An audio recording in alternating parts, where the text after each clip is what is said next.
April 1వ తేదీన April 1 రోజున పార్లమెంట్లో తెలంగాణ అంశం పైన డిస్కషన్ జరిగింది. అయితే ఒక పార్లమెంట్లో ప్రైవేటు మెంబర్ బిల్లును ఇంట్రడ్యూస్ చేశాడు. కానీ తెలంగాణ ఉద్యమ చరిత్ర విషయంలో కొంచెం వక్రీకరణ జరిగింది. భావ సమైక్యత ప్రజా సంఘటన్ అనే ఒక సంస్థను స్థాపించాడు. 8 సూత్రాల పథకము, దీన్ని మనం 8 సూత్ర పథకం అని కూడా అంటుంటాం. ఎవరికి విస్తృతమైనటువంటి అధికారాలు కనిపించండి? తెలంగాణ రీజనల్ కమిటీకి.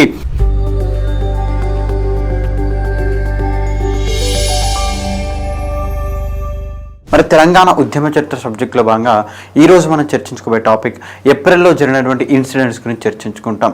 ఆల్రెడీ ప్రీవియస్ క్లాస్లో జనవరి, ఫిబ్రవరి, మార్చ్లో జరిగినటువంటి ఇన్సిడెంట్స్ అన్నీ కూడా 1969 తెలంగాణ అజిటేషన్లో భాగంగా క్లియర్గా మనం చర్చించుకోవడం జరిగింది.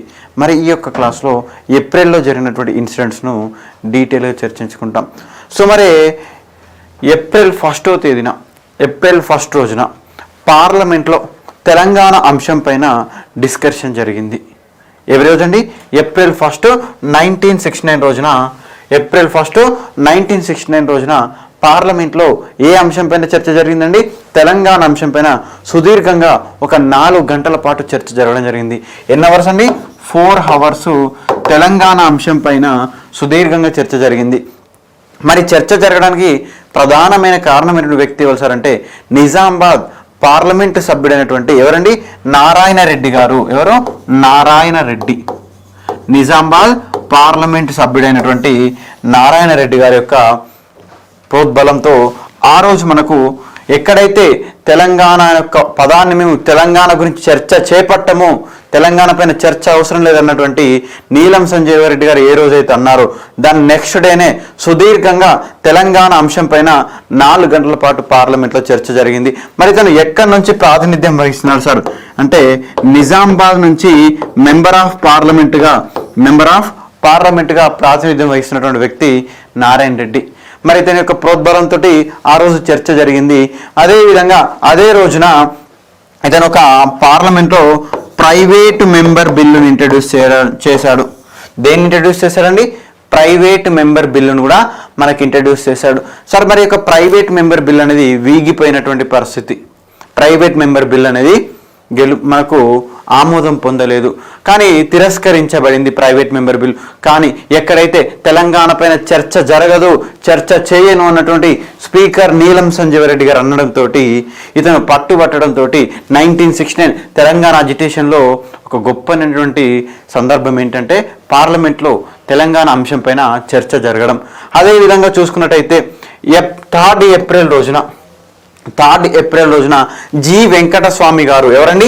జి వెంకటస్వామి. ఎవరు? జి వెంకటస్వామి. అందరికీ తెలుసు జి వెంకటస్వామి అంటే కొంతమందికి పరిచయము ఉన్నటువంటి పేరు. మనకు కాక అన్న, గుడిశాల వెంకటస్వామి అన్న, జి వెంకటస్వామి అన్న ఒకటే పెద్ద మనిషి. ఎవరండి? జి వెంకటస్వామి గారు. మరి ఇతను ఒక ఆర్గనైజేషన్ స్థాపించిండు. ఏ ఆర్గనైజేషన్ స్థాపించిందంటే పౌరుల సమైక్యతా సంఘం అని ఒక ఆర్గనైజేషన్ స్థాపించిండు. దేన్ని స్థాపించిండు? పౌరుల సమైక్యత సంఘాన్ని స్థాపించిండు. మరి పౌరుల సమైక్యతా సంఘాన్ని స్థాపించినటువంటి జి వెంకటస్వామి గారు మరి దేనికి సపోర్ట్ చేసిండు సార్? మరి ప్రత్యేక తెలంగాణకు సపోర్ట్ చేసిండంటే కాదండి. దేనికి సపోర్ట్ చేసిండు? సమైక్య రాష్ట్రానికే మద్దతు తెలిపిండు జి వెంకటస్వామి. జి వెంకటస్వామి పౌరుల సమైక్యతా సంఘాన్ని స్థాపించి ప్రత్యేక తెలంగాణ కోసం కాదు, ఉమ్మడి ఆంధ్రప్రదేశ్ రాష్ట్రం కోసమే మనకు సపోర్ట్ చేసినటువంటి పరిస్థితి. మరి అదేవిధంగా ఆల్రెడీ మేము ప్రీవియస్ క్లాస్లో చర్చించుకోవడం జరిగింది. స్వామి రామానంద తీర్థ కూడా దేన్ని సార్? భావ సమైక్యత ప్రజా సంఘటన్ అని ఒక సంస్థను స్థాపించిండు. సో ఆయనదేమో స్వామి రామానంద తీర్థ ఏమో ఏంటిది మర్చిపోయారా? భావ సమైక్యత ప్రజా సంఘటన అనే ఒక ఆర్గనైజేషను స్వామి రామానంద తీర్థ ఆయనే. అదేవిధంగా జి వెంకటస్వామి పౌరుల సమైక్యతా సంఘం. వీళ్ళిద్దరి 2 ఆర్గనైజేషన్స్ కూడా దేనికి సార్? ఉమ్మడి ఆంధ్రప్రదేశ్కే మద్దతు తెలిపినటువంటి పరిస్థితి, సమైక్య ఆంధ్రకే మద్దతు తెలిపినటువంటి పరిస్థితి. ఈ యొక్క రెండు స్టేట్మెంట్స్ గుర్తుంచుకోండి. ఈ యొక్క రెండు ఆర్గనైజేషన్స్ కూడా మనకు చాలా ఇంపార్టెంట్ అయినటువంటి అంశం. మరి అదేవిధంగా ఇతను మరి సమైక్య రాష్ట్రానికి మద్దతు తెలిపి తెలంగాణ ప్రాంతానికి చెందినటువంటి వ్యక్తి. మరి తర్వాత జి వెంకటస్వామి గారు జరిగినటువంటి కారణాలు, మరి ఒక సమైక్య రాష్ట్రంలో తెలంగాణ ప్రాంతం ఏ విధంగా అన్యాయానికి గురి అవుతుంది, ఏ విధంగా వివక్షకు గురి అవుతుంది, ఏ విధంగా జెంటిల్మెన్ అగ్రిమెంట్ వయలేషన్స్ అవుతున్నాయి, ఎంప్లాయ్మెంట్ సర్వీస్ రూల్స్ ఏ విధంగా వయలేషన్స్ అవుతున్నాయి, అవన్నిటిని గమనించినటువంటి జి వెంకటస్వామి గారు. మరి అదేవిధంగా తెలంగాణ ఉద్యమకారులపైన ఏ విధంగా దాడులు జరుగుతున్నాయి, అరెస్టులు జరుగుతున్నాయి, పీడీ చట్టాలు ప్రయోగించబడుతున్నాయి, అవన్నీ గమనించినటువంటి మనకు వెంకటస్వామి గారు మొదటగా సమైక్య రాష్ట్రానికి మద్దతు ఇచ్చిన వెంకటస్వామి గారు దాని తదనంతరం తెలంగాణ ఉద్యమంలో జరిగినటువంటి సంఘటనలకు అనుగుణంగా మళ్ళీ ఏం చేసింది సార్ అంటే ప్రత్యేక తెలంగాణ జెండా ఎత్తుకున్నాడు. ఏ జెండా ఎత్తుకున్నాడు? మొదట సమైక్య రాష్ట్రానికి మద్దతు తెలిపి తర్వాత ప్రత్యేక తెలంగాణ జెండా ఎత్తుకున్నాడు జి వెంకటస్వామి. సో ఈ యొక్క పాయింట్స్ అన్ని మనకు చాలా ఇంపార్టెంట్. మరి అదేవిధంగా 4th ఏప్రిల్ రోజున సిపిఐ ఆధ్వర్యంలో ఎక్కడండి? సికింద్రాబాద్లో. ఏ రోజున? 4th ఏప్రిల్ రోజున సిపిఐ ఆధ్వర్యంలో, కమ్యూనిస్టు పార్టీ ఆధ్వర్యంలో ఏ సభ జరిగింది సార్? విశాలాంధ్ర మహాసభ అనే సమ్మిట్ మనకు జరిగినటువంటి పరిస్థితి. ఏ సభ జరిగింది? విశాలాంధ్ర మహాసభ అనే ఒక సదస్సు జరిగింది. ఏ రోజున? 4th April. ఎక్కడ జరిగింది?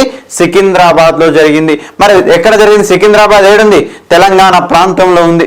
తెలంగాణ ప్రాంతంలో విశాలాంధ్ర మహాసభ మీటింగ్ జరుగుతుంది. మరి ఈ యొక్క విశాలాంధ్ర మహాసభ మీటింగ్ జరుగుతుంటే మీడియా మొత్తం అక్కడనే ఉంది. మరి తెలంగాణ వాదులు ఎవరైతే తెలంగాణ యాక్టివిస్టులు అందరూ ఉన్నారో ఈ యొక్క విశాలాంధ్ర మహాసభ సమావేశం దగ్గరికి వెళ్ళి అందరూ కూడా వాళ్ళను గేరావ్ చేసినటువంటి పరిస్థితి, ప్రొటెస్ట్ చేసినటువంటి పరిస్థితి. మరి ఏంటి? మీరు తెలంగాణ గడ్డ మీద హైదరాబాద్ ప్రాంతంలో మీరు విశాలాంధ్ర నినాదంతో ఏ విధంగా సమావేశాన్ని ఏర్పాటు చేస్తారని ఉద్యమకారులు అడ్డుకోవడంతో పోలీసులు కాల్పులు జరపడం జరిగింది. మరి అప్పుడున్న పోలీస్ వ్యవస్థ మొత్తం ఎవరి చేతిలో ఉంది సార్? ఎవరి చేతిలో ఉంది? వాళ్ళ ఉన్నత స్థాయి అధికారులు, ఆంధ్ర ప్రాంతం నుంచి వచ్చినటువంటి అధికారుల చేతుల్లోనే ఉంది.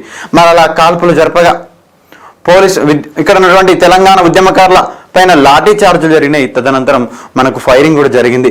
మరి అందులో ప్రధానంగా 3 చనిపోవడం జరిగింది. ఏదైతే సికింద్రాబాద్లో జై తెలంగాణ నినాదం ఎత్తుకున్నటువంటి ఉద్యమకారులైనటువంటి ప్రకాష్ రావు, ఎవరు? ప్రకాష్ రావు, రాములు, మరొక వ్యక్తి, ఇలా 3 వ్యక్తులు కూడా మరణం పొందినటువంటి పరిస్థితి. ఏ రోజున? సికింద్రాబాద్లో. ఏ సమావేశం జరుగుతుంటే విశాలాంధ్ర మహాసభ సమావేశం జరుగుతున్నటువంటి సందర్భంలో మరి తెలంగాణ వాదం ఎత్తుకున్నటువంటి వీళ్ళపైన మనకు దాడి జరిగినటువంటి పరిస్థితి. ఈ యొక్క పేర్లు గుర్తుంచుకోండి సార్. 2 పేర్లు చెప్పారు కదంటే 3వ అతని పేరు లభ్యం కాలేదు. ఖచ్చితంగా సోర్స్ ఉంటే తీసుకొచ్చేవాళ్ళం. కానీ తెలంగాణ ఉద్యమ చరిత్ర విషయంలో కూడా కొంచెం వక్రీకరణ జరిగింది. అది మాత్రం వాస్తవం. ఎందుకు సార్ అట్లా అంటే సమైక్య రాష్ట్రంలో ఎంతవరకు కూడా ప్రాచీన తెలంగాణ చరిత్ర కానీ దాని తదనంతరం జరిగినటువంటి తెలంగాణ చరిత్ర పైన ఎక్కువగా ఫోకస్ లేదు. ఎందుకంటే మీడియాలలో కథనాలు కూడా ఎక్కువగా తెలంగాణకు సంబంధించిన అంశాలు రాకపోతున్నాయి. అంటే అన్ని రంగాల్లో ఏ విధంగా అయితే వయలేషన్ జరుగుతున్నాయో, తెలంగాణ ప్రాంతం పైన వయలేషన్ జరుగుతున్నాయో, ఈ యొక్క రంగం పైన కూడా తీవ్రమైనటువంటి వివక్షకు గురి అయినటువంటి ప్రాంతం. మరి అదేవిధంగా మరి ఒక నారాయణ రెడ్డి గారి కృషి ఫలితంగా పార్లమెంట్లో చర్చ జరిగింది. ఇట్లా అనేకమైనటువంటి సంఘటనలు. మరి సికింద్రాబాద్లో వాళ్ళపైన కాల్పులు జరిగినాయన్న ఉద్దేశంతో వాళ్లకు సంతాపం తెలియజేయాలా తెలియజేయకూడదు? వాళ్ళకు సంతాపం తెలియజేయొద్దు తెలియజేయకూడదు? తెలియజేయాలన్న ఉద్దేశంతో ఏప్రిల్ 6వ తేదీన, ఎప్పుడండి? ఏప్రిల్ 6వ తేదీన తెలంగాణ ఉద్యమకారులందరూ, ప్రధానంగా తెలంగాణ ఉద్యమకారులందరూ మర్రి చెన్నారెడ్డి కానీ, అచ్యుతారెడ్డి కానీ, మదన్ మోహన్ లాంటి ఇలా ప్రముఖులందరూ కూడా ఎవరైతే సికింద్రాబాద్ కాల్పుల్లో మరి వాళ్ళ కోసం చనిపోయారా? వాళ్ళ కోసం చనిపోయారా? లేదు. తెలంగాణ కోసం ఉద్యమిస్తుంటే తెలంగాణ గడ్డ మీద జై తెలంగాణ నినాదాలు అన్నందుకు ఎక్కడ సార్? సికింద్రాబాద్లో విశాలాంధ్ర మహాసభ సమావేశం జరుగుతున్నప్పుడు మరి పోలీసులు కాల్పులు జరపగా వాళ్ళు చనిపోయారు. మరి వాళ్ళకి అందరికీ శ్రద్ధాంజలి ఘటించాలి, వాళ్ళకి ఆత్మశాంతి చేకూరాలని 6th రోజున మనకు ఏంటి సార్? 6th డేట్ రోజున, ఏప్రిల్ 6th రోజున సంతాప సమావేశం నిర్వహించాలని, ఏంటండి? సంతాప సమావేశం నిర్వహించాలని ఉద్యమకారులు అందరూ భావించారు. మరి ప్రధానంగా మరి సంతాప సభ నిర్వహించాలని భావించినటువంటి రోజునే మనకి ఏం జరిగిందంటే మరి నెక్స్ట్ డే సంతాపం చేద్దాం మన వాళ్ళకు, చనిపోయిన వాళ్ళకు అని అనుకుంటే 5వ తేదీ నాడు సాయంత్రమే. ఏ రోజు అండి? ఏప్రిల్ 5th రోజు. ఏ రోజు? April 5th. ఏప్రిల్ 5వ తేదీనే తెలంగాణ ఉద్యమకారులైనటువంటి సుమారు 204 మందిని 204 మంది తెలంగాణ ఉద్యమకారులపైన నాటి సమైక్య ప్రభుత్వం పీడీ చట్టాన్ని ప్రయోగించింది. ఏ చట్టాన్ని ప్రయోగించింది? పీడీ యాక్ట్ని ఇంప్లిమెంట్ చేసి 204 మెంబర్స్ తెలంగాణ యాక్టివిస్టులను అరెస్ట్ చేసినటువంటి పరిస్థితి. అంటే అట్లీస్ట్ చనిపోయిన వారికి గుర్తుగా వాళ్ళ ఆత్మకు శాంతి చేకూరాలని ఒక సంతాప సభ పెట్టుకుందామన్నా కూడా 204 మందిని పీడీ చట్టం ప్రయోగించి అరెస్టు చేసినటువంటి పరిస్థితి. మరి అందులో భాగంగా మర్రి చెన్నారెడ్డి కానీ, అచ్యుతారెడ్డి కానీ, మదన్ మోహన్ కానీ వీళ్ళందరూ అరెస్ట్ అయ్యారు. మరి తెలంగాణ ఉద్యమం ఉవ్వెత్తున సాగుతున్నటువంటి పరిస్థితి. అలాంటి సందర్భంలో మరి ఉద్యమ పార్టీ ఏంటి? 1969 తెలంగాణ ఉద్యమాన్ని చేతికెత్తుకున్నటువంటి పొలిటికల్ పార్టీ ఏంటి సార్ అంటే టీపీఎస్ పార్టీ. ఏ పార్టీ అండి? తెలంగాణ ప్రజా సమితి అనే ఒక పార్టీ. ఏ పార్టీ? TPS party. మరి టీపీఎస్ పార్టీ అధ్యక్షుడైనటువంటి ఎవరండి? వీళ్ళందరూ కూడా మనకు మదన్ మోహన్ వీళ్ళందరూ కూడా వెళ్ళిపోయినటువంటి పరిస్థితి. సార్ టీపీఎస్ అధ్యక్షుడు మర్రి చెన్నారెడ్డి కదా అంటే ఇంకా మర్రి చెన్నారెడ్డి టీపీఎస్ అధ్యక్ష బాధ్యతలు స్వీకరించలేదు. ఇప్పటికి జస్ట్ తెలంగాణ పీపుల్ కన్వెన్షన్ గా స్టార్ట్ అయినటువంటిది మాత్రమే మనకు మార్చి 25 1969 రోజున తెలంగాణ ప్రజా సమితిగా చేంజ్ అయింది. మరి దాని అధ్యక్షుడైనటువంటి మదన్ మోహన్ పీడీ చట్టం ప్రయోగించబడి అరెస్ట్ చేయబడ్డాడు. కాబట్టి సో ఎవరు సార్? టీపీఎస్ మరి ఉద్యమ బాధ్యతలు నిర్వహించాలి కాబట్టి, ప్రతిరోజు ఉద్యమ కార్యాచరణ నిర్మించాలి కాబట్టి టీపీఎస్ కు కొత్త అధ్యక్షుడిగా ఎవరు వచ్చారు సార్ అంటే ఎస్బి గిరి వచ్చిండు. ఎవరు వచ్చిండండి? ఎస్బి గిరి. మరి ఎస్బి గిరి ఎందుకు వచ్చిండు టీపీఎస్ అధ్యక్షునిగా? మదన్ మోహన్ అరెస్ట్ కావడంతో, ఎవరు అరెస్ట్ కావడంతో? మదన్ మోహన్ అరెస్ట్ కావడంతో ఎస్బి గిరి మనకు టీపీఎస్ అధ్యక్షుడైనటువంటి పరిస్థితి. మరి అదే విధంగా చూసుకున్నట్టయితే ఏప్రిల్ 10th 1969 రోజున, ఏప్రిల్ 10th మరోపక్క తెలంగాణ ఉద్యమంలో ఇంతమంది మరణిస్తున్నటువంటి సందర్భంలో మరి పార్లమెంట్లో చర్చ జరిగింది. మరి అప్పుడు దేశ ప్రధానిగా ఉన్నటువంటి వ్యక్తి ఎవరు సార్ అంటే శ్రీమతి ఇందిరాగాంధీ. ఎవరండి? శ్రీమతి ఇందిరాగాంధీ గారు మనకు ఇప్పుడు దేశ ప్రధానిగా ఉన్నటువంటి పరిస్థితి. మరి ఇందిరాగాంధీ గారు మరి ఏం చేయాలో అర్థం కాక ఉమ్మడి ఆంధ్రప్రదేశ్ సంబంధించినటువంటి పొలిటికల్ లీడర్స్ అందరినీ కూడా ఏడికి పిలిపించుకుంది సార్? ఢిల్లీకి పిలిపించుకుంది. ఏడికి పిలిపించుకుంది? ఢిల్లీకి పిలిపించుకున్నటువంటి పరిస్థితి. ఎందుకోసం ఢిల్లీకి పిలిపించుకుందంటే నెక్స్ట్ డే అయినటువంటి ఏప్రిల్ 11th రోజున మేడం ఒక ఫార్ములా ఇంట్రడ్యూస్ చేద్దాం అనుకుంటుంది పార్లమెంట్లో. ఏ ఫార్ములా అనేది? 8 points ఫార్ములా. ఏం ఫార్ములా? 8 సూత్రాల పథకము. దీన్ని మనం అష్ట సూత్ర పథకం అని కూడా అంటుంటాం. సో దానికి 1 day before April 10th 1969 Indira Gandhi ఎవరిని పిలిచింది? మరి తెలంగాణ ఉద్యమం ఇంత ఉధృతంగా సాగుతున్న సందర్భంలో అందరి నేతల్ని, ఆంధ్రప్రదేశ్ సంబంధించిన నేతలందరినీ కూడా ఢిల్లీకి పిలిపించుకున్నటువంటి పరిస్థితి. మరి ఢిల్లీకి పిలిపించుకున్న సందర్భంలో మరి మేడం ఒకడ కూర్చుంది. మరి మేడం దగ్గర కేంద్ర ప్రభుత్వ పెద్దలైనటువంటి నాటి కేంద్ర హోంమంత్రి అయినటువంటి ఎవరండి? చవాను. ఎవరు? కేంద్ర హోంమంత్రి అయినటువంటి చవాను. అదేవిధంగా కాంగ్రెస్ పార్టీకి పెద్ద దిక్కు అంటే ఎవరు? కాంగ్రెస్ పార్టీ ప్రెసిడెంట్ అయినటువంటి నిజలింగప్ప. ఎవరు?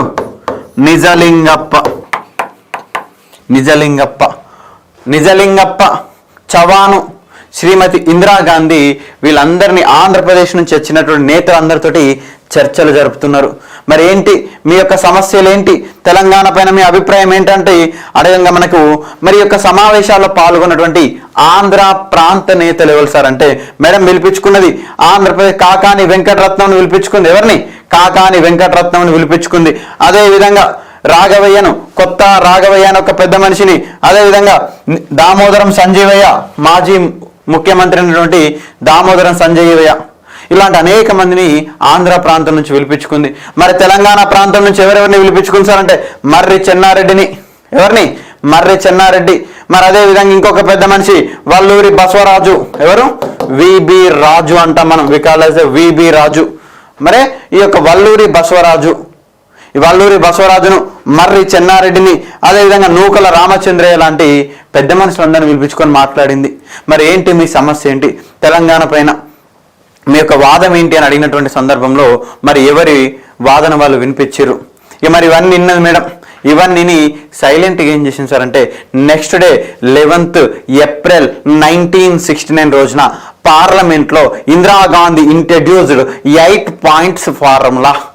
ఇది చాలా ఇంపార్టెంట్ అండి. ఇది ఇరు ప్రాంతాలను న్యాయం చేస్తా, మరి ఒక పక్క తెలంగాణ ప్రాంతానికి రక్షణలు కల్పిస్తున్న ఉద్దేశంతో ఇందిరాగాంధీ ఏ పాయింట్స్ను ఫార్ములాని ఇంట్రడ్యూస్ చేసింది సార్?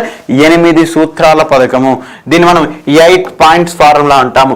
8 పాయింట్స్ ఫార్ములా అన్నా, అష్టసూత్ర పథకము అన్నా, ఏంటండి అష్టసూత్ర పథకము అన్నా, 8 సూత్రాల పథకం అన్నా ఒకటే.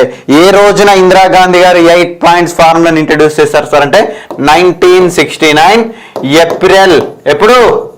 ఏప్రిల్ 11th రోజున ఇందిరాగాంధీ గారు 8 పాయింట్స్ ఫార్ములాని ఇంట్రడ్యూస్ చేశారు. సో మనకి ఇంకొక క్లారిటీ, మనకు తెలంగాణ ఉద్యమంలో ప్రధానంగా ఇందిరాగాంధీ 3 రకాల ఫార్ములాస్ ఉంటాయి.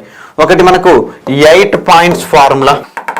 ఏంటండి 8 పాయింట్స్ ఫార్ములా? ఇది ఏ ఇయర్లో అండి? 1969లో. Then next 8 points formula Telangana ఉద్యమకారులు, తెలంగాణ యాక్టివిస్టులు, తెలంగాణ ప్రజలందరూ తిరస్కరించిన తర్వాత ఇరు ప్రాంతాలకు న్యాయం చేస్తానట్టు అటు ఆంధ్ర ప్రాంతంలో ఇటు తెలంగాణ ప్రాంతానికి న్యాయం చేస్తానని జై ఆంధ్ర మూవ్మెంట్ వచ్చిన సందర్భంలో ఇన్ ద ఇయర్ ఆఫ్ 1972 1972 సంవత్సరంలో ఇందిరాగాంధీ ఇంట్రడ్యూస్డ్ 5 పాయింట్స్ ఫార్ములా. సపరేట్గా మళ్ళీ 5 పాయింట్స్ ఫార్ములాను కూడా మళ్ళీ మనం చర్చించుకుంటాం. 5 పాయింట్స్ ఫార్ములా. దెన్ ఆఫ్టర్ 1972 1973లో 1973వ సంవత్సరంలో ఇందిరాగాంధీ మరొక పాయింట్స్ ఫార్ములా కూడా ఇంట్రడ్యూస్ చేసింది, మనకు 6 పాయింట్ ఫార్ములా. ఏం ఫార్ములా అండి? 6 పాయింట్స్ ఫార్ములా. మరి ఒక 6 సూత్రాల పథకంలో భాగంగా ఏది రద్దయింది సార్ అంటే తెలంగాణ రీజనల్ కమిటీ అనేది రద్దయినటువంటి పరిస్థితి. తెలంగాణ రీజనల్ కమిటీ అనేది రద్దయినటువంటి పరిస్థితి. ఇవన్నీ మనం క్లియర్గా ప్రతి ఒక్క టాపిక్ వచ్చినప్పుడు ప్రతి ఒక్క అంశాన్ని చర్చించుకుంటాం. సార్ మరి ఎందుకు ఇక్కడ నేను డిస్కషన్ చేస్తున్నా అంటే ఇప్పుడు మనకు 8 పాయింట్స్ ఫార్ములాను మనం ఇక్కడ చర్చించుకుంటున్నాం, 8 సూత్రాల పథకం అంటున్నాం.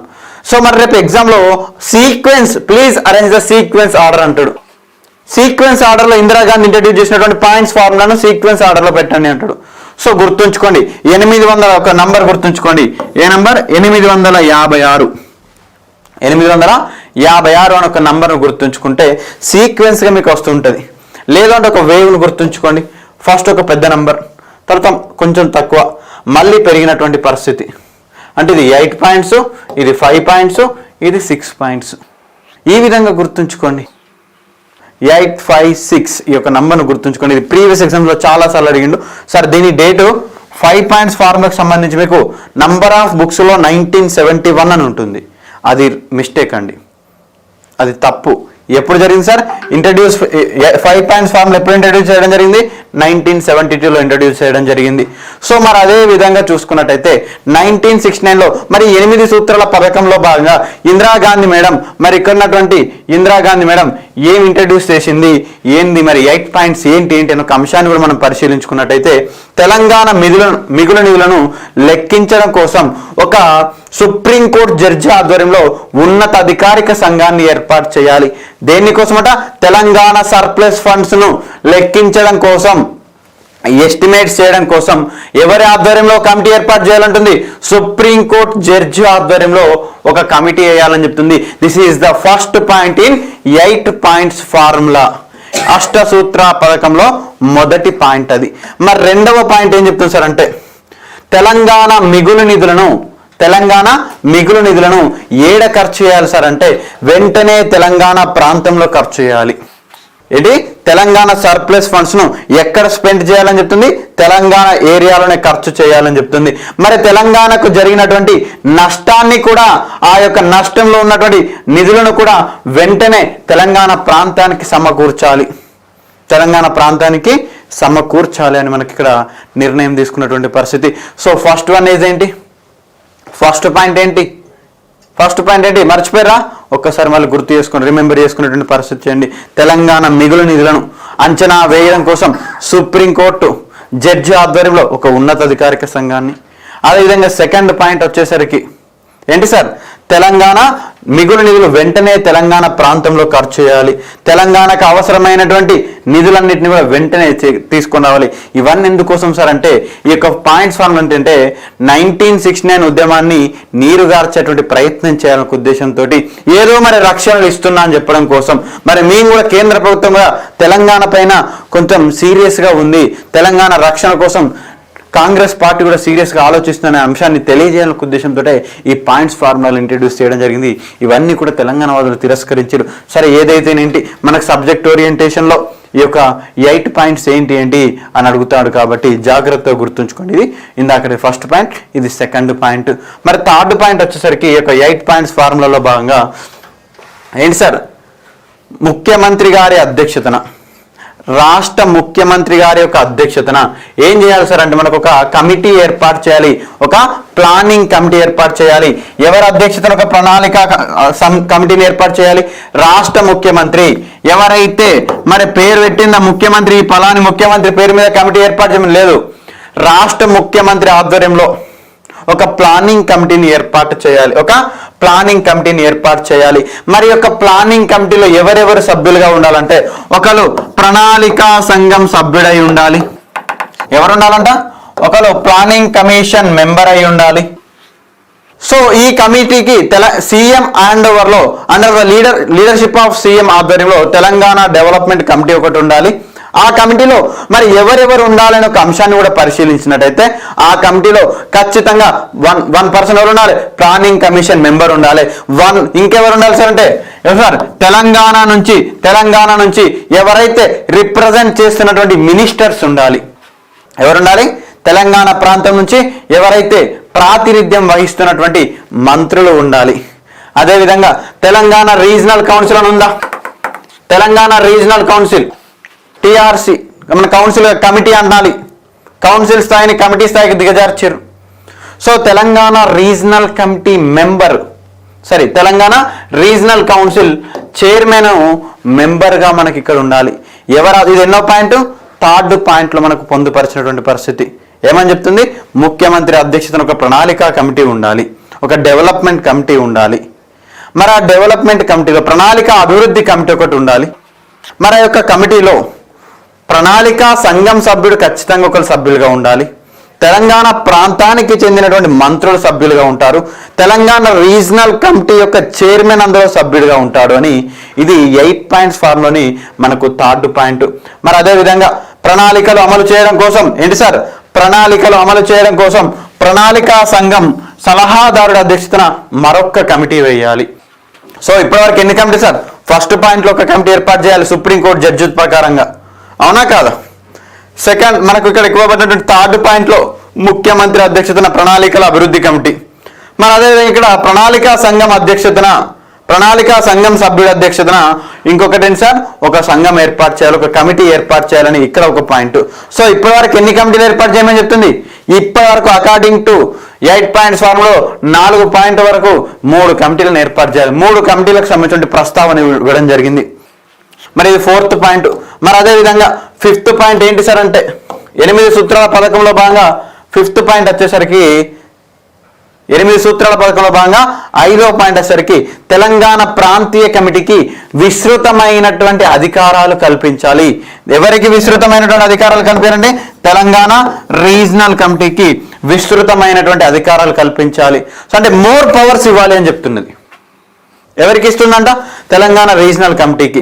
మరి కమిటీకి మోర్ పవర్స్ ఇచ్చే ప్లేస్లో కమిటీ స్థాయిని కౌన్సిల్ స్థాయికి పెంచితే అయిపోతుండే కదా, లేదు. కానీ తెలంగాణ రీజనల్ కమిటీకే మోర్ పవర్స్ ఇచ్చి దాన్ని స్ట్రెంథింగ్ చేయాలి, దాన్ని బలోపేతం చేయాలి అని ఇక్కడ నిర్ణయం తీసుకున్నటువంటి పరిస్థితి. అది ఎన్నో పాయింట్లో చెప్తుంది శ్రీమతి ఇందిరా గారు? 5వ పాయింట్లో చెప్తుంది. మరి అదేవిధంగా మరి తెలంగాణ ప్రాంతంలో లడాయి ఎందుకోసం మొదలైంది? జంగు సైరన్ ఎందుకోసం అవుతుంది? స్థానికులకు ఉద్యోగ అవకాశాలు ఇవ్వాలని, అవునా కాదా? మరి స్థానికులకు ఉద్యోగ అవకాశాలు ఇవ్వడం కోసం ఏం చేయాలంటే న్యాయ శాస్త్రవేత్తలతో ఒక సంప్రదించాలి అని చెప్తుంది. స్థానికులకు ఉద్యోగాలు కల్పించే విషయంలో ఎవరిని సంప్రదించాలని చెప్తుంది? న్యాయ నిపుణులతో సంప్రదించాలని చెప్తున్నటువంటి పరిస్థితి. అది 6th పాయింట్. మరి 7th పాయింట్ ఏంటంటే ప్రభుత్వ ఉద్యోగుల సమస్యల పరిష్కారం కోసం ఎవరైతే గవర్నమెంట్ ఎంప్లాయీస్ ఉంటారో వారి యొక్క సమస్యల పరిష్కారం కోసం యూపీఎస్సీ చైర్మన్ ఆధ్వర్యంలో, ఎవరి ఆధ్వర్యం అండి? UPSC chairman, union public service commission chairman ఆధ్వర్యంలో ఏం చేయాలని చెప్తుంది? యూపీఎస్సీ చైర్మన్ ఆధ్వర్యంలో పరిష్కారానికి కృషి చేయాలని చెప్తుంది. సో ఈ యొక్క పాయింట్స్ అన్ని చూడండి. ఇక్కడ యూపీఎస్సీ చైర్మన్ ఆధ్వర్యంలో పరిష్కారం, ఇక్కడ న్యాయ నిపుణులు. ఏంటి సార్ ఈ యొక్క పాయింట్స్ జాగ్రత్తగా గుర్తుంచుకోండి. ఫస్ట్ ఏమో తెలంగాణ మిగులు నిధులు అంచనా వేయడం కోసం ఒక కమిటీ. సెకండ్ ఏం చెప్తుంది మేడం? తెలంగాణ మిగులు నిధులు వెంటనే తెలంగాణ ప్రాంతంలో ఖర్చు చేయాలి. థర్డ్ పాయింట్ ఏం చెప్తుంది? సీఎం అధ్యక్షతన ప్రణాళికలు మరియు ఒక అభివృద్ధి కమిటీ ఉండాలని చెప్తుంది. మరి ఫోర్త్ పాయింట్ ఏం చెప్తుంది? ఇక్కడ మనకు ప్రణాళికల అమలు కోసం ప్రణాళికా సంఘం సభ్యుడి ఆధ్వర్యంలో ఒక ఉన్నత అధికారుల సంఘాన్ని ఏర్పాటు చేయాలని చెప్తుంది. మరి ఫిఫ్త్ పాయింట్ ఏం చెప్తుంది? తెలంగాణ రీజనల్ కమిటీకి మోర్ పవర్స్ ఇచ్చి దాన్ని స్ట్రెంథింగ్ చేయాలని చెప్తుంది. మరి సిక్స్త్ పాయింట్ ఏం చెప్తుంది? స్థానికులకు ఏం చేయాలని చెప్తుంది? ఉద్యోగ కల్పనలకు ప్రయత్నించాలని చెప్తుంది.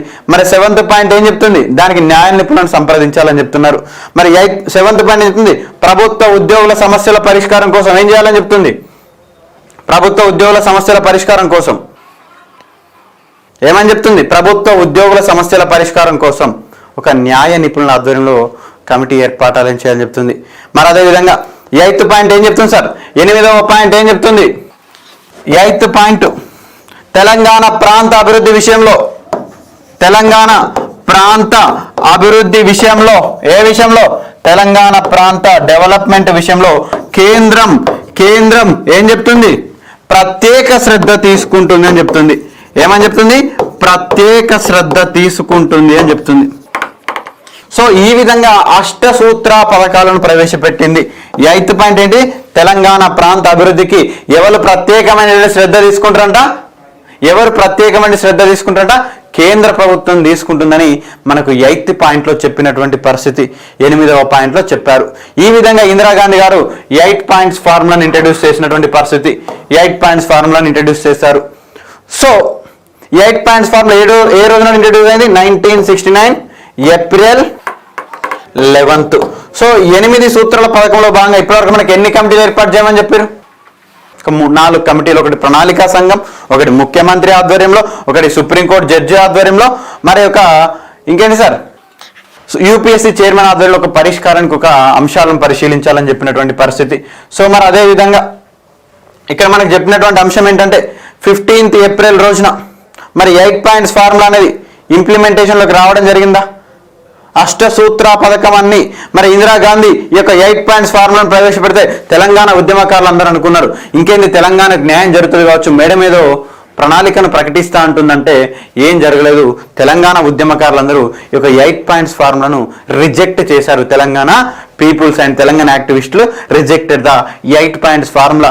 8 సూత్రాల పథకాన్ని రద్దు చేయాలని కూడా డిమాండ్ చేసినటువంటి పరిస్థితి ఉన్నటువంటి పరిస్థితి.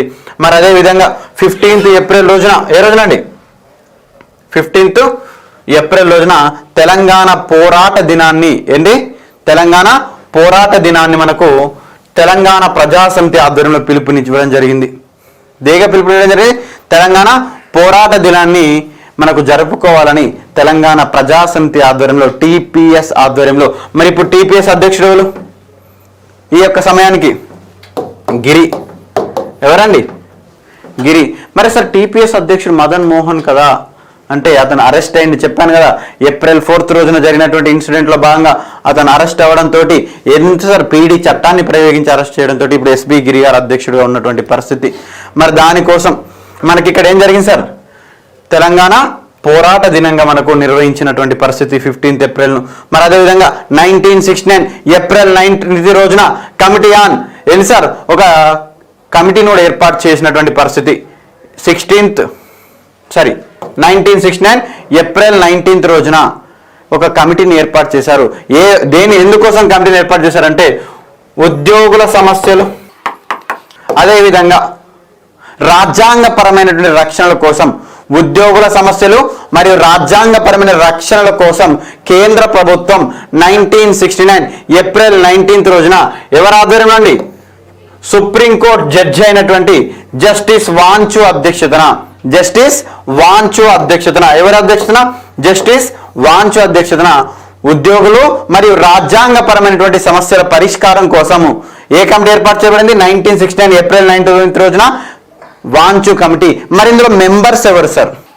ఇందులో మనకు మెంబర్స్ ఎవరు సార్ అంటే నిరండే సితల్వార్లు సభ్యులు. జస్టిస్ వాంచు ఆధ్వర్యంలో ఏర్పాటు చేయబడిన కమిటీలో ఎవరెవరు మెంబర్స్ సార్ అంటే నిరండే సితల్వార్లు. మరి కమిటీ ఏం చెప్పింది సార్ అంటే ఆర్టికల్ 16 అమెండ్మెంట్ చేయడం అనేది ఇంపాసిబుల్ అని చెప్పింది. ఏమని చెప్పింది?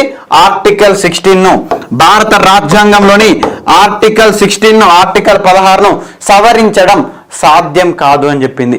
సార్ మరి భారత రాజ్యాంగంలోని ఆర్టికల్ 16 ఏం చెప్తుంది సార్? ఈక్వల్ ఆఫ్ ఆపర్చునిటీ అంటే అందరికీ సమానత్వం అని చెప్తుంది. ఏదైనా ఒక విషయంలో కానీ కుల, మత, లింగ, జాతి ఇట్లా అనేకమంది 7 రకాల వివక్షలను చూసి కూడా ఎవరికి కూడా ఎందులో వివక్ష చూపించకూడదని చెప్తుంది సార్. కులంలో కానీ, మతంలో కానీ, జాతి కానీ, లింగ కానీ, పుట్టుక కానీ, వారసత్వం కానీ, స్థిర నివాసం అని ఒక పేరు చెప్పి ఇలా 7 రకాలమైనటువంటి అంశాల పేరు చెప్పి ఎక్కడా కూడా ఎవరిపైన కూడా వివక్ష చూపరాదు అని చెప్పింది. వివక్ష చూపరాదు భారత రాజ్యాంగంలో ఆర్టికల్ 16 చెప్తుంది. మరి అలా చెప్పినటువంటి సందర్భంలో మరి దీన్ని మనం సవరించడం వీలు కాదు అని ఏ కమిటీ చెప్పింది? ఏ కమిటీ చెప్పింది? జస్టిస్ వాంచు కమిటీ చెప్పినటువంటి పరిస్థితి. మరి జస్టిస్ వాంచు కమిటీ ఇంకా ఒక సజెషన్ ఇచ్చింది. కావాలంటే మీరు ఉద్యోగ నియామకాలు రాష్ట్ర వ్యాప్తంగా కాకుండా దేన్ని ప్రధానంగా చేసుకొని చెప్పింది సార్? జిల్లాల ప్రాతిపదికన. దేని ప్రాతిపదికన ఉద్యోగాలను నియమించుకోండి, ఉద్యోగులను నియమించుకోండి, రిక్రూట్మెంట్ చేసుకోండి అని చెప్పి సార్ ఉద్యోగ నియామకాలు అనేది జిల్లాల ప్రాతిపదికన నియమించుకోండి అని చెప్పినటువంటి కమిటీ ఏంటి సార్ అంటే Wanchoo committee. So article 16 amendment చేయడం అనేది సాధ్యం కాదు.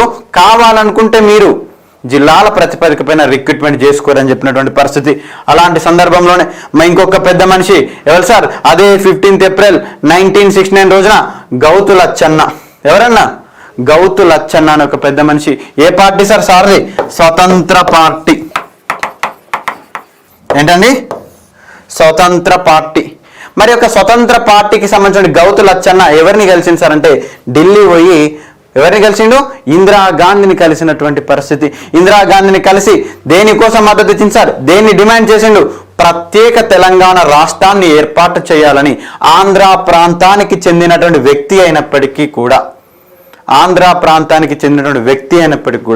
ప్రత్యేక తెలంగాణ రాష్ట్రాన్ని కోరాలని చెప్పిండు. మరి తెలంగాణ అటువంటి ఏ రాజకీయ పార్టీ కూడా ఇప్పటి వరకు కూడా ప్రత్యేక తెలంగాణ కోరాలని డిమాండ్ చేయలేదు. ఇది ఫస్ట్ టైం తెలంగాణ రాష్ట్రాన్ని ఏర్పాటు చేయాలని డిమాండ్ చేసినటువంటి ఫస్ట్ పొలిటికల్ పార్టీ ఏది అంటే సార్ స్వతంత్ర పార్టీ. ఏ పార్టీ అండి? ఈ పాయింట్ జాగ్రత్తగా గుర్తుంచుకోండి. తెలంగాణ రాష్ట్రాన్ని ఏర్పాటు చేయాలని కోరినటువంటి ఫస్ట్ పొలిటికల్ పార్టీ స్వతంత్ర పార్టీ. మరి దీన్ని రాజాజీ స్థాపించిండు, రాజగోపాలాచారి స్థాపించినటువంటి పార్టీ. ఆంధ్రప్రదేశ్ తెలంగాణ శాఖకు అధ్యక్షుడుగా ఉన్నటువంటి గౌతు లచ్చన్న ఇందిరాగాంధీని కలిసి ప్రత్యేక తెలంగాణను ఏర్పాటు చేయాలని చెప్పిండు. పెద్ద మనుషుల ఒప్పందంలో ఎవరు సంతకం పెట్టిరు ఆంధ్ర ప్రాంతం తరఫున? చెప్పాను కదా ప్రీవియస్ క్లాస్లో. ఎవరు? బిఎస్ఎన్ఎల్. బి అంటే ఎవరు? బెజవాడ గోపాల్ రెడ్డి. ఎస్ అంటే ఎవరు? సత్యనారాయణ రాజు. ఎన్ అంటే నీలం సంజీవరెడ్డి. ఎల్ అంటే లచ్చన్న.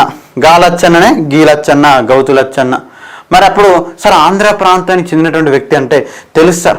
జెంటిల్మెన్ అగ్రిమెంట్లో ఏ అంశాలను చర్చించుకున్నామో, ఏ అంశాలపైన సంతకాలు పెట్టిన దానిలో గౌతు లచ్చన్న కూడా ఉన్నాడు. తర్వాత సమైక్య రాష్ట్రంలో ఏ విధంగా వయలేషన్స్ జరుగుతున్నాయి అన్నీ కూడా దగ్గరుండి చూసి ఇట్లా కాదు ప్రత్యేక రాష్ట్రం ఏర్పడాలని, తెలంగాణ అనేది ఒక ప్రత్యేక రాష్ట్రంగా ఉండాలని గౌతు లచ్చన్న డిమాండ్ చేసిండు. మరి తెలంగాణ కోసం సహకరించినటువంటి ఆంధ్ర ప్రాంత నేతలు ఎవరని అడుగుతారు రేపు ఎగ్జామ్లో. తెలంగాణకు మద్దతు తెలిపినటువంటి ఆంధ్ర ప్రాంత నేతలు ఎవరు అని అంటే ఎవరు సార్? ఒకరు ఎన్జి రంగా. ఎవరు? ఎన్జి రంగా గారు కూడా మొట్టమొదటిసారి వీళ్ళందరూ విశాలాంధ్ర వాదం ఎత్తుకుంటేనే సార్ ఏమన్నారు సార్? తెలంగాణ ఉండాలి, విశాలాంధ్ర అనేది ఆంధ్ర ప్రాంతం రాయలసీమ ప్రాంతం కలిపి ఒక రాష్ట్రంగా ఉండాలి.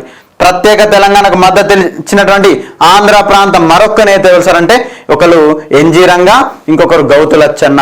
మరొక వ్యక్తి ఎవరు సార్ అంటే తెలంగాణ కోసం మార్చిలో అసెంబ్లీ ముందు ప్రత్యేక తెలంగాణ రాష్ట్రాన్ని ఏర్పాటు చేయాలని ఆమరణ నిరాహార దీక్ష కూర్చున్న ఒక ఆంధ్ర ప్రాంత మాజీ ఎమ్మెల్యే ఎవరు సార్?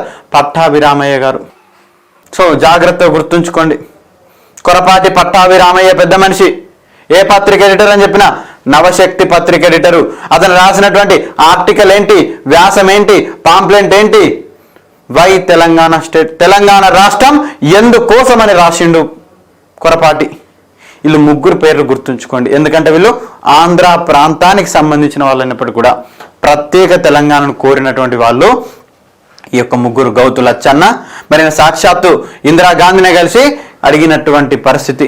మరి అదేవిధంగా విహారీభూషణ్, హరిభూషణ్స్ మెంబర్సు, విహారీభూషణ్, హరిభూషణ్ మెంబర్సు.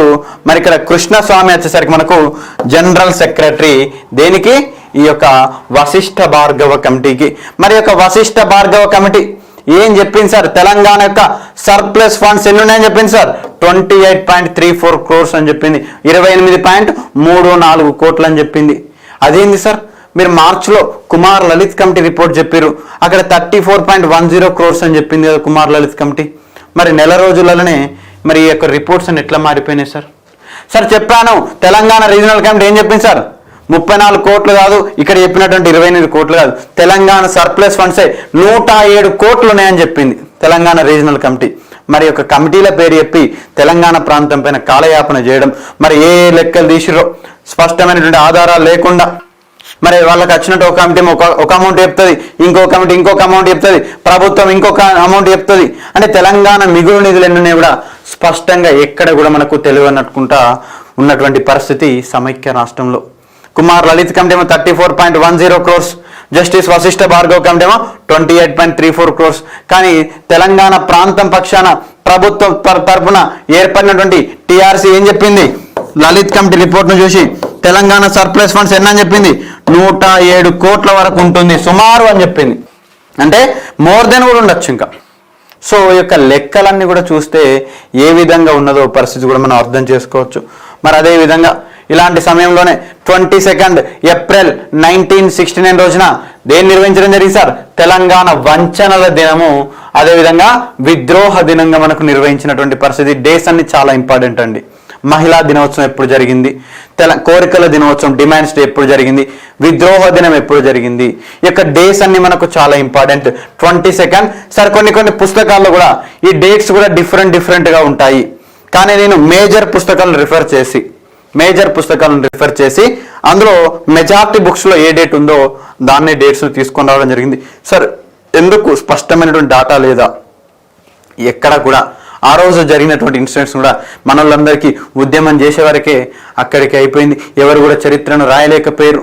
అంటే ఒక్కొక్కరు మరి ఏం చేశారు సార్ అంటే తర్వాత అప్పటి న్యూస్ పేపర్లు కూడా మరి అప్పటి న్యూస్ పేపర్లు ఉంటాయి కదా సార్, అప్పటి కథనాలను ప్రచురించినట్టు తెలంగాణ విషయాలు ఎక్కడ రావు. ఎవరన్నా ఒక్కరు తెలంగాణ ప్రాంతానికి చెందిన వ్యక్తి జై ఆంధ్ర అంటే అతన్ని బ్యానర్ అటెండ్ చేస్తారు, కానీ తెలంగాణ కోసం ఎంతమంది చచ్చిపోయినా కూడా వాళ్ళ ఫోటో అట్లీస్ట్ లాస్ట్ పేపర్లో కూడా రాకపోతుండే. సో అందుకోసమే స్పష్టమైనటువంటి ఆధారాలు లేవు. 1969 మూమెంట్ కానీ కొన్ని సందర్భాల్లో మనకు 2000 ఇయర్లో కానీ 2005 వరకు 2009 వరకు కూడా స్పష్టమైనటువంటి ఆధారాలు డేట్స్ దగ్గర చాలా కన్ఫ్యూజ్. సో మీరు కాన్సెప్ట్ మీద ఫోకస్ చేసేటువంటి ప్రయత్నం చేయండి. 22 ఏప్రిల్ 1969 రోజున తెలంగాణ వంచనల దినం, అదేవిధంగా విద్రోహ దినం. మరి ఈ విధంగా జరుగుతున్నటువంటి సందర్భంలోనే తిరుపతికి ఒక పెద్ద మనిషి వచ్చిండు. ఎవరు సార్ అంటే సర్వోదయ ఉద్యమ నాయకుడైనటువంటి ఎవరు సార్? లోక్ నాయక్ జయప్రకాష్ నారాయణ. జయప్రకాష్ నారాయణ వచ్చిండు. ఎక్కడికి వచ్చిండు? తిరుపతికి వేయండు సారు. తిరుపతికి పోతే అప్పుడు మరి తెలంగాణ ఉద్యమం ఉధృతంగా సాగుతుంది. అయ్యా జయప్రకాష్ గారు, మరి మీ యొక్క అభిప్రాయం ఏంటి అంటే చిన్న రాష్ట్రాలకు మద్దతు తెలుపుతానని చెప్పిండు. దేనికి చెప్పిండు సార్? జయప్రకాష్ నారాయణ సపోర్ట్ దేనికి చేసిండు? చిన్న రాష్ట్రాల ఏర్పాటుకు మద్దతు తెలిపిండు. మరి తెలంగాణ అనేది ఏర్పడితే ఒక చిన్న రాష్ట్రంగానే ఏర్పడుతుంది అంటే ఇండైరెక్ట్ గా తెలంగాణకు మద్దతు తెలిపినటువంటి వ్యక్తి ఎవరు సార్? సర్వోదయ మూవ్మెంట్ యొక్క లీడర్ అయినటువంటి లోక్ నాయక్ జయప్రకాష్ నారాయణ. ఈ యొక్క పాయింట్స్ నువ్వు జాగ్రత్తగా గుర్తుంచుకోండి. ఏ రోజున సరే ఈ యొక్క జయప్రకాష్ నారాయణ తెలంగాణకు మద్దతు తెలిపిందంటే 24 ఏప్రిల్ 1969 రోజున మనకు చెప్పినటువంటి పరిస్థితి.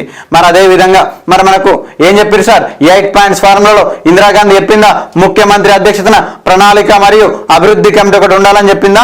మరి దాన్ని ఏర్పాటు చేసినటువంటి పరిస్థితి ఏప్రిల్ 25, 1969 రోజున అండర్ రాష్ట్ర ముఖ్యమంత్రి గారి ఆధ్వర్యంలో తెలంగాణ ప్రాంత డెవలప్మెంట్ కమిటీని కూడా ఏర్పాటు చేసింది. ఏ కమిటీ ఏర్పాటైంది? ఏప్రిల్ 25 రోజున తెలంగాణ అభివృద్ధి కమిటీ. తెలంగాణ అభివృద్ధి కమిటీ ఎవరు సార్ దీనికి చైర్మన్? ఎవరు చైర్మన్ ఉంటారు లేదంటే ఎవరు అధ్యక్షులు ఉంటారు? రాష్ట్ర ముఖ్యమంత్రి, CM, chief minister under the leadership of chief minister. April 25, 1969 Telangana development committee formed. మరి అందులో ఎవరెవరు మెంబర్స్ ఉండాలని చెప్పినా? ఎవరెవరు మెంబర్స్ ఉండాలని చెప్పింది మేడం? ఆ 8 పాయింట్స్ ఫార్ములానే ప్రణాళికా సంఘం సభ్యుడు ఖచ్చితంగా మెంబర్గా ఉండాలని చెప్పిందా? సో మరి ఇక్కడ ప్రణాళికా సంఘం సభ్యునటువంటి ఆర్ వెంకట్రామన్ గారు మనకు ఇక్కడ మెంబర్గా ఉన్నటువంటి పరిస్థితి. మరి అనేక మంది కూడా మరి యొక్క ఆర్ వెంకట్రామన్ గారి గురించి కూడా మనకు ప్రత్యేకంగా చెప్పుకోవచ్చు. అప్పుడు ప్రణాళిక సంఘ సభ్యుడిగా ఉన్నాడు. తర్వాత ఏం చేశారు? తెలంగాణ అభివృద్ధి కమిటీలో మెంబర్గా ఉన్నటువంటి వ్యక్తి. తర్వాత భారతదేశానికి ఏమైంది సార్? ప్రెసిడెంట్ ఆఫ్ ఇండియా అయిండు. ప్రెసిడెంట్ ఆఫ్ ఇండియా అయిండు ఈ యొక్క ఆర్ వెంకట్రామన్ గారు. సో తెలంగాణ డెవలప్మెంట్ కమిటీలో అతను కూడా ఒక పార్ట్నర్గా ఉన్నటువంటి ఒక మెంబర్గా ఉన్నటువంటి పరిస్థితి. సార్ మరి ఇంక ఎవరు ఉన్నారు సార్? మరి తెలంగాణ ప్రాంత మంత్రులు అందరూ సభ్యులు ఉండాలనా? ఉన్నారు. మరి ఎవరు సార్? వల్లూరి బసవరాజు ఉన్నాడు, జేవి నరసింహరావు ఉన్నాడు, పివి నరసింహారావు ఉన్నాడు, గురుమూర్తి అని ఒక పెద్ద మనిషి ఉన్నాడు. గురుమూర్తి కథ అలాగే ఉంటుంది, మళ్ళీ మనం చెప్పుకుంటాం. కేవి నారాయణ రెడ్డి, మహమ్మద్ ఇబ్రహీం వీళ్ళందరూ మెంబర్స్గా ఉన్నారు. ఇంకొక ఆయన మరి ఇంకెవరు ఉండాలి? తెలంగాణ రీజనల్ కమిటీ ప్రెసిడెంట్ ఉండాలా మెంబర్గా? ఉన్నటువంటి పెద్ద మనిషి ఎవరు సార్? చొక్కారావు గారు. ఎవరండి? Chokka Rao Telangana regional committee chairperson. ఎక్కడ మెంబర్గా ఉండాలి? తెలంగాణ డెవలప్మెంట్ కమిటీలో మెంబర్గా ఉండాలి. కాబట్టి అతని ఆధ్వర్యంలో, అదేవిధంగా అరిగే రామస్వామి వీళ్ళందరి ఆధ్వర్యంలో ఏ కమిటీ ఏర్పడింది? Telangana development committee. మరి దీనికి చైర్మన్ ఎవరు ఉంటారు? రాష్ట్ర ముఖ్యమంత్రి ఉంటాడు. మరి రాష్ట్ర ముఖ్యమంత్రి ఎవరున్నారు అప్పుడు? పెద్ద మనిషి కాసు బ్రహ్మానందరెడ్డి ఉన్నాడు. మరి యొక్క కాసు బ్రహ్మానందరెడ్డి మరి ఎప్పటికీ ఈయననే ఉంటాడా తెలంగాణ డెవలప్మెంట్ కమిటీకి? లేదండి. ఎవరైతే ముఖ్యమంత్రి పోస్టులో ఉంటారో వాళ్ళే మనకి ఇక్కడ ఉంటారు. కాబట్టి తెలంగాణ డెవలప్మెంట్ కమిటీ. మరి అదే విధంగా చూసుకున్నట్టయితే మనకు ఏప్రిల్ 25, 1969 రోజున మనకు తెలంగాణ ప్రజాసమితి జనరల్ సెక్రటరీ అయినటువంటి వెంకట్రామరెడ్డి గారు ఎక్కడ సార్? మేడ్చల్ ఎంపీపీగా ఉన్నాడు. దేని ఎంపీపీగా ఉండే సార్ అప్పటి వరకు?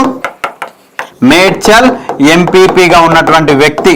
మరి మొట్టమొదటిసారిగా ప్రజల్లోకి తెలంగాణ వాదం వెళ్ళిపోయింది. సార్ ఎంపీపీ అంటే మండల్ ప్రజా పరిషత్ ప్రెసిడెంట్ అండి. మరి మేడ్చల్ ఎంపీపీగా ఉన్నటువంటి పెద్ద మనిషి. స్థానిక సంస్థల కోటాలో, లోకల్ బాడీస్ కోటాలో ఎమ్మెల్సీ ఎలక్షన్స్ జరిగినాయి. ఏం జరిగినాయి? మెంబర్ ఆఫ్ లెజిస్లేటివ్ కౌన్సిల్ ఉంటారా ఉండరా? స్థానిక సంస్థల నుంచి ఎన్నుకోబడతారు. మరి ఎన్నుకోబడిన దానిలో మరి మేడ్చల్ ఎంపీపీగా ఉన్నటువంటి టీపీఎస్ జనరల్ సెక్రటరీ, తెలంగాణ ప్రజాసమితి యొక్క జనరల్ సెక్రటరీ వెంకట్రామరెడ్డి కూడా కంటెస్ట్ చేస్తాడు. మరి కంటెస్ట్ చేసినటువంటి సందర్భంలో కాంగ్రెస్ పార్టీ అభ్యర్థి ఎవరు సార్? మనకప్పుడు ప్రభాకర్ రెడ్డి పైన పోటీ చేస్తాడు. మరి టీపీఎస్ వాళ్ళకు ఏ విధమైన రాజకీయ పరమైనటువంటి ఎక్కువగా మనకి ఎక్స్పీరియన్స్ లేదు. కాంగ్రెస్ పార్టీ సీనియర్ పార్టీ, అవునా కదా? మరి యొక్క సీనియర్ పార్టీని కూడా ఇప్పుడే ప్రారంభమైనటువంటి ఫిబ్రవరిలో స్థాపించబడినటువంటి తెలంగాణ పీపుల్ కన్వెన్షన్ లీడరు, దాని యొక్క జనరల్ సెక్రటరీ వెంకట్రామరెడ్డి ఎమ్మెల్సీగా ఎన్నికైండు. అంటే తెలంగాణ ప్రజాసమితి యొక్క పార్టీ నుంచి మొట్టమొదటిసారిగా రాజకీయ అరంగేట్రం చేసినటువంటి వ్యక్తి ఎవరు? వెంకట్రామరెడ్డి గారు, తెలంగాణ ప్రజాసమితి జనరల్ సెక్రటరీ. సో రేపు ఎగ్జామ్లో చూడొచ్చు. టీపీఎస్ ట్రెజరర్ నాగం కృష్ణ కూడా చెప్పుకుంటాం. 1970లో ఖైరతాబాద్ ఎమ్మెల్యేగా అనుకుంటాడు. మరి టీపీఎస్ను స్థాపించి అంటే తెలంగాణ పీపుల్ కన్వెన్షన్ పేరున్నప్పుడు దాన్ని స్థాపించినటువంటి మదన్ మోహన్ సిద్దిపేట నుంచి ఎమ్మెల్యే ఎన్నికైతాడు. అవన్నీ కూడా మనకు రాబోయే టాపిక్లు చర్చించుకుంటాం. కానీ వాళ్ళందరూ తర్వాత ఎన్నికయ్యారు. కానీ అందరికన్నా ముందు ఎన్నికైంది ఎవరు సార్? ఈ యొక్క జనరల్ సెక్రటరీ వెంకట్రామరెడ్డి గారు మనకు అయినటువంటి పరిస్థితి. మరి అదే విధంగా కేవీ రంగారెడ్డి. ఇలాంటి సందర్భంలోనే ఒక అష్టాంశాలను విడుదల చేసిండు. మేడమేమో 8 సూత్రాలను విడుదల చేస్తే ఏ మేడం? సోనియా గాంధీ, ఇందిరాగాంధీ గారు. ఎవరు? ఇందిరాగాంధీ గారు 8 సూత్ర పథకాన్ని ఇంప్లిమెంట్ చేస్తే తెలంగాణ ఉద్యమానికి మార్గదర్శకుడైనటువంటి ఆ కాలంలో 1969 ఉద్యమానికి మార్గదర్శకుడైనటువంటి ఒక వ్యక్తి కొండా వెంకటరంగారెడ్డి గారు, ఒక కుర వృద్ధుడు ఏం చేసింది సార్? అష్టాంశాలను విడుదల చేసిండు. దేనికోసం? తెలంగాణ పైన అష్టాంశాలు అంటే ఏంటి సార్? ఎంత 8 అంశాలను మనకు రిలీజ్ చేసినటువంటి పరిస్థితి. ఏమని చెప్పింది సార్? ప్రత్యేక తెలంగాణ తప్ప మరొక మార్గం లేదని చెప్పిండు. ఏమని చెప్పింది సార్? సమైక్య రాష్ట్రంలో ఇన్ని సంవత్సరాలు, ఎప్పుడైతే 1956 నుంచి స్టేట్ ఫామ్ అయిందో అప్ టు 1969 ఎన్ని సంవత్సరాలు ఇవి? ఈ యొక్క 13 సంవత్సరాల యొక్క పరిపాలననే ఆంధ్ర పాలకుల అంశాలను మనకు తెలియజేస్తుంది. దీని అన్నిటికీ ఏంటి సార్? లాస్ట్కు సొల్యూషన్ ఏమని చెప్తున్నాడు? సపరేట్ తెలంగాణనే వీటన్నిటికీ ఏమని చెప్తున్నారు సార్? ఆల్టర్నేటివ్ ఏది ఉండదు, ప్రత్యేక తెలంగాణనే కరెక్ట్ అయినటువంటి అంశం అని చెప్పినటువంటి వ్యక్తి దేన్ని రిలీజ్ చేస్తూ అన్నాడు? ఈ యొక్క మాట అష్టాంశాలను రిలీజ్ చేస్తూ అన్నటువంటి పరిస్థితి.